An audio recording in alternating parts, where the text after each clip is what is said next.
you turned pro, so pro career, we'll say, were you someone who liked to stay a little bit closer to stage weight versus like 30 plus pounds away from stage weight? Yeah. I mean, at most, I'd say I was at the highest I've ever been.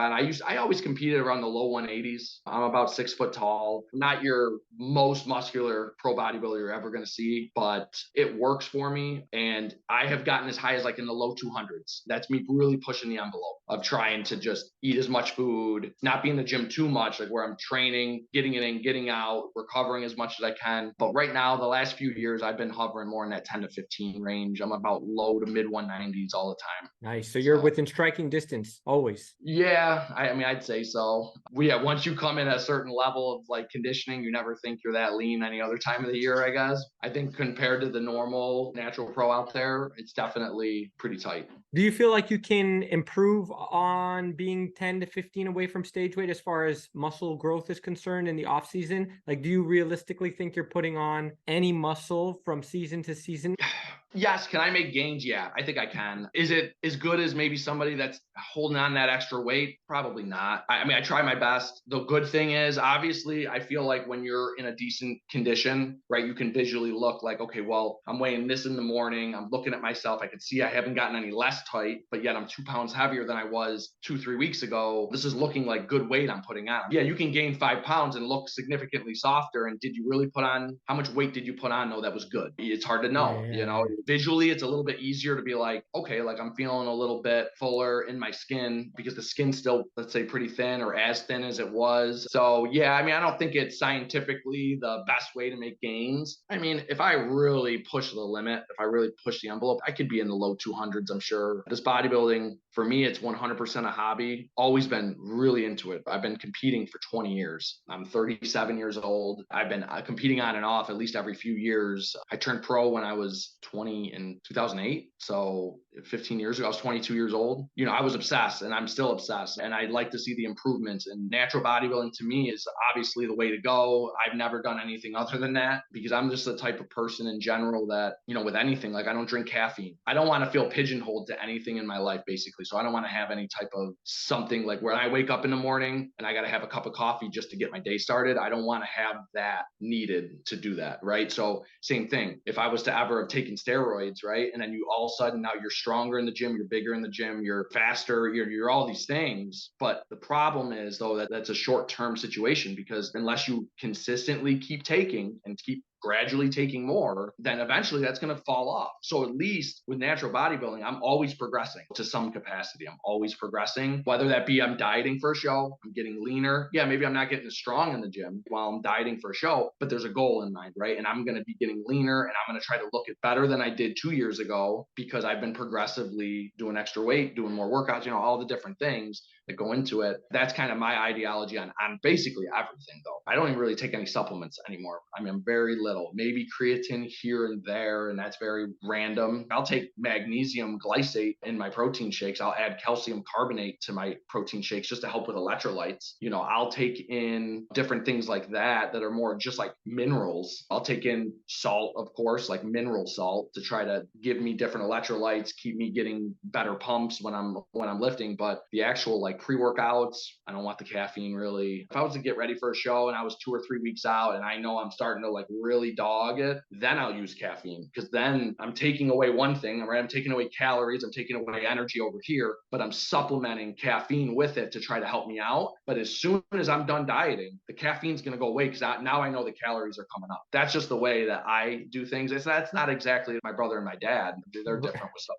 Yeah. No, that's exactly what I was just going to say. Your brother is very different on the supplement side. He really is very passionate about supplements, right? What you mentioned about the caffeine, though, like that makes a lot of sense to me, actually, because you're right. When you don't have the calories and you haven't been taking any caffeine for a long time because you haven't been dieting, how more potent is that caffeine going to be? And how much energy is that going to give you when you really need it, right? I love that. 50, I love that. 70 milligrams of caffeine for me, it'll wake me up, where the average person, that's not going to do much for them. You know what I mean? Because they're so used to so much more than that. My brother and my father, or a lot of other people I know, that it wouldn't really affect them that much. But that's why I've always done it that way. I use it when I need it, kind of thing. And if I'm eating normal calories, I'm eating over maintenance. Why do I need an energy boost from something like that? That's my mentality on it. No, I like that. I like that. And something that I might even consider next time I diet, because I don't take any caffeine at all. Oh, Like awesome. zero. But now that you got me thinking, if I dip into low body fat percentages and I'm losing energy, that's a cool strategy to have, actually, now that I think about it. It's not that caffeine's unhealthy. It's not at No, all. You know, obviously tons of benefits to it and everything. But like I said, just for me, it's more of like I never smoked cigarettes because I didn't want something to grab my attention and then I didn't have control over it. I mean, cigarettes and caffeine are completely different, but I'm just saying like you don't want to with rely on it. exactly. Gotcha. Do you find that at any point you got addicted though? To some people say they get addicted to caffeine. You didn't have that issue though? No, I never did. I never let Okay. myself. My family, we have like, I wouldn't call it addictive personalities, but if we get into something, we go full go. My father, he gets into something, it's a full go. My brother, same thing. So like we got into bodybuilding, man, we're researching it. We're looking at posing videos. We're trying to figure out exactly like how the diet's going to be best for us, you know, all these different things. Now, like we've gotten into golf recently too. It's like, no, my dad doesn't just golf once a week. He works out, he does his bodybuilding stuff, but now it's like he's golfing 4 times a week. He's buying new clubs all the time. When he's into it, Yes. if he likes it, it's a go. And same thing with my brother, same thing with myself. So that's why I've always kind of been like, all right, well, I know I'm like that. So to a degree, if I start to like something, I try to do it more often. So I just try to keep it, just try to basically keep it so I don't get crazy with anything. So Gotcha. Keep it in control. You keep it in control. Nice. yeah. So I'm curious about what you mentioned earlier about how you said that see yourself in the mirror, step on the scale, and you see I'm like a pound or two heavier, but I look like I didn't get any fatter really. That might be a sign, maybe, that I'm putting on some muscle since I'm in a caloric surplus. You're doing all the right things. You're training hard. If you did something like that where that happened, look, when was the last time that happened where you noticed something like that? Just out of curiosity. It was probably like 2 weeks ago, honestly. You know, I was waking up often. I don't weigh myself every day anymore. I used to because, but I know a lot of things, you know, you could have more water in you that day. You can, you know, there's different things that go into it. But, For you sure. know, when I'm waking up and I'm consistently 190, and then all of a sudden now I looked in the mirror before I got on the scale. I'm like, man, I look pretty lean right now in comparison to, you know, whatever. And I stepped on the scale and I was like 192. And I was like, all right, well, it's probably not that I'm any leaner, but it's probably that I'm fuller into my skin right now. And that doesn't mean I gained 2 pounds of muscle, but I'm going in the right direction, right, at that moment. And then I've been consistently like 192, 193 in the morning, you know, lately. So either whatever I'm doing is kind of catching up to me and maybe it's working a little bit. And I had some knee injuries like a year ago. So like my leg training for a little while was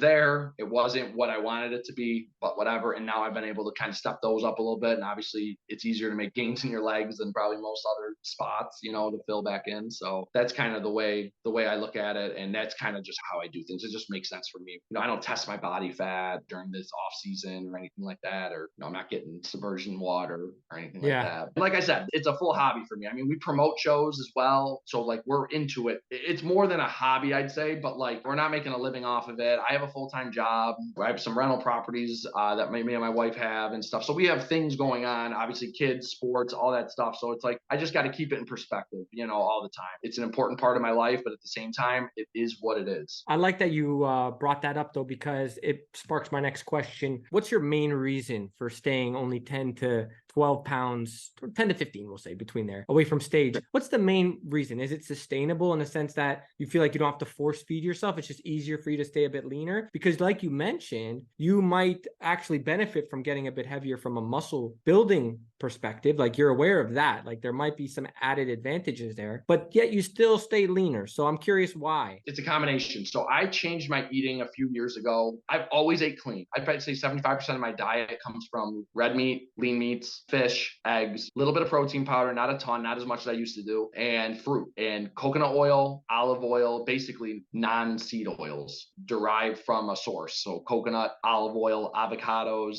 and that's about 75 to 80% of my diet right there. So to eat that amount, and it makes me feel good. My joints feel good. I actually probably feel better training now than I did a few years ago when I was younger, even because I'm eating less inflammatory foods in my body. I'm eating enough But for me to really put on weight, and I don't do any cardio really. I do very little cardio besides just like when I golf, I walk, I do stuff with the kids, but like I don't actually do like purposeful cardio. And in order for me to probably really put on some solid weight, I need to probably be eating at least upper 3,000 calories, but probably more like 4 to 4,500. And for me to eat 4,500 calories worth of meat, fruit, and oils, it's a little bit of a chore, And so for me, I'm going to do what makes me feel good and just what makes sense for me. Like for me to just force feed fruit down my throat throughout the day, it's just not the way I want to live. If I want to eat when I'm hungry, I'm going to eat enough so that, I can fuel my workouts, fuel what I got going on in my day. And maybe that gets me at a disadvantage, but that's okay if that's the Gotcha. case. I don't think it does much, but it does, I'm sure, to some degree. But like, I'm not at a body fat where I feel sluggish all day and I'm just like trying to maintain this leanness. Like, it's not like that at all. I mean, this is me just living my normal life. I'll get ice cream tonight probably because it's nice out with my kids. It's just more situational than anything else. No, that's fair, man. And it actually makes a lot of sense. I mean, when you start to look at this, the lifestyle aspect of things too, you want it to be enjoyable. And I think that's a big part of whether or not someone is staying at a higher body fat percentage or not. Because for someone like me, it's actually easier for me to stay at a higher body fat percentage naturally. Whereas I know I have friends that it's the opposite end of the spectrum. So it's just kind of one of those things where there's trade-offs, right?